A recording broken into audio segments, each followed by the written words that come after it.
I'm Jaden. I'm JT. And this is your Pats TV. Ooh, girl, you shining like a Fifth Avenue diamond, and they don't make you like they used to. You're never going out of style. Ooh, pretty baby, this world might come.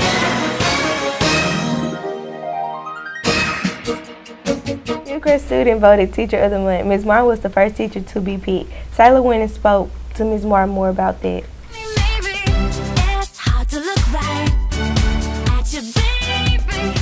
What do you think makes a good teacher?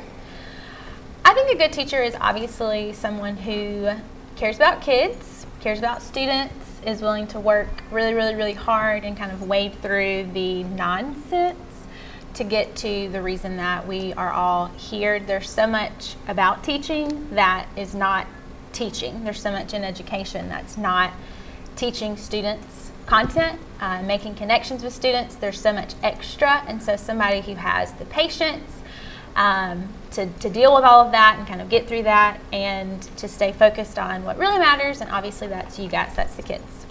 How does it feel knowing that you made such an impact on your students? Well, I hope that's true. And it feels, honestly, it feels really good, because that's the reason that anybody goes into teaching, is for impacting students, to make a difference. Everybody who becomes a teacher has this idea that you want to change the world, be an agent of change. And with so many students in a day and a year, it's difficult to remember that that's why you're here and that's what you're doing. But when you have those moments with students, it's really cool. And this is crazy, but here's my all on the lights.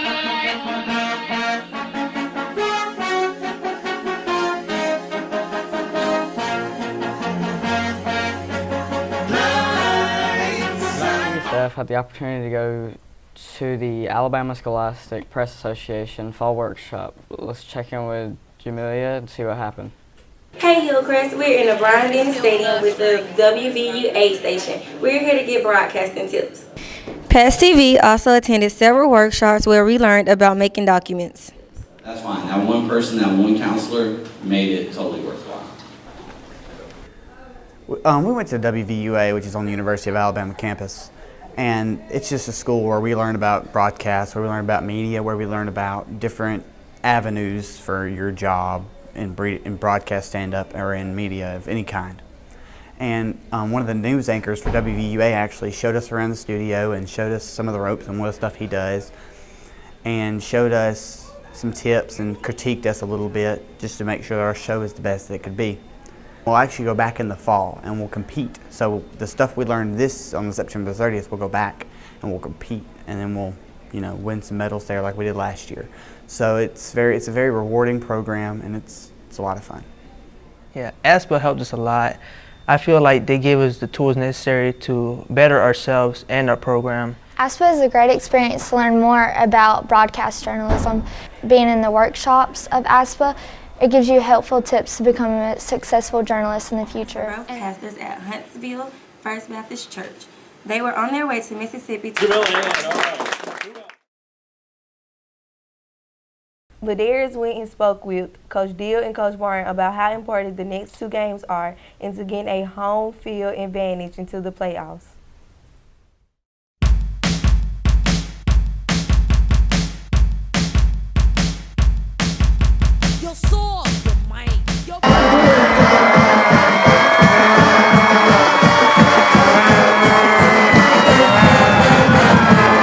Hey you guys, we're here with Coach Deal, the offensive line coach, to talk about the next two important games. The next two games are important because you need to lock in the home spot, right? Correct.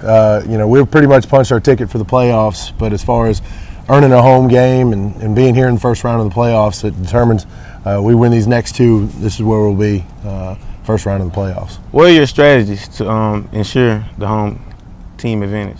Basically getting back to fundamentals, playing tougher than we have been past couple weeks, coming out being more physical, and just trying to dominate the opponent for the next 2 weeks, and that way we ensure that we're here first round of the playoffs. Okay, thank you.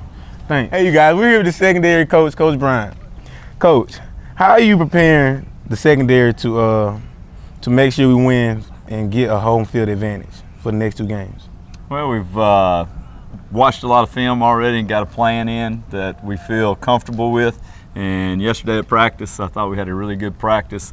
Kind of overcame the adversity that we had Friday night. You know, it was one of those things where it wasn't just one side of the ball, or it's kind of the whole team kind of had a little meltdown, I would say. And sometimes when you have adversity, you got to overcome those things, and that's, you know, it's good because you're going to have it during the season. And I think we learned a lot Friday night about ourselves and about our team. And if we take the things that we made mistakes on and correct those, which I think we will, then, you know, you can, I don't know if we can guarantee a win.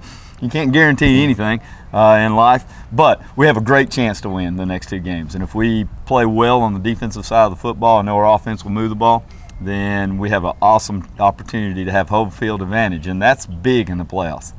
If you have home field advantage with our fans that we have and the way our student body comes out and supports us, we should have a win on that first game and home field, you know, because when you get in the playoffs, everybody's 0-0. It's like starting a whole new season, and it's an awesome experience, and I think everybody's going to look forward to it. Thank you. You're welcome. Back at you. Back at you. Pat's TV staff went and talked to a few teachers about the craziest excuses they heard since they've started their teaching here at Hillcrest.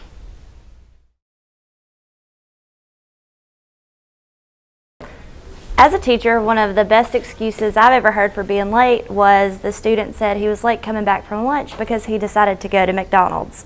So not only did he tell on himself for leaving campus and going to McDonald's, but he was also late on top of that.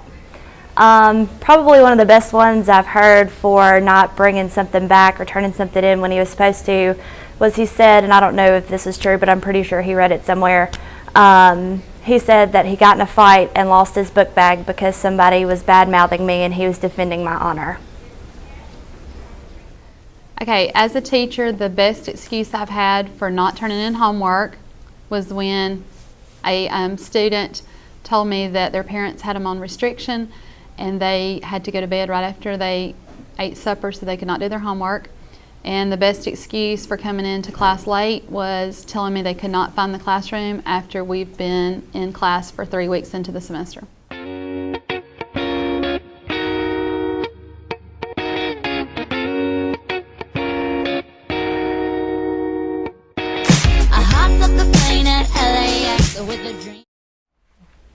Pat's TV decided that we're going to start doing Pat's Got Talent on Pat's TV every week by interviewing a student body to see who has the best talent. Let's check in with Jordan Robertson on his techno dancing. So Jordan, what kind of talent do you do? Well, I dance. It's more like, it's not traditional dancing, but it's techno dancing. So Jordan, when did you first take interest in your dancing? When I was 14, I first moved down here. I saw everyone had a singing talent down here, so I thought maybe I'm gonna show where I'm from a little bit and start dancing because I'm from Detroit and it's what we do up there. We sing, we dance, we all have talent up there. This is International Big Mega Radio Smasher.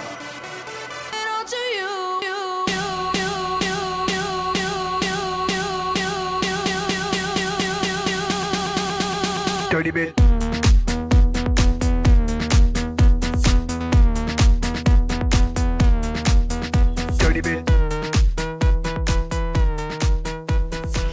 I'm Jaden. I'm JT. And that was your Pat's TV.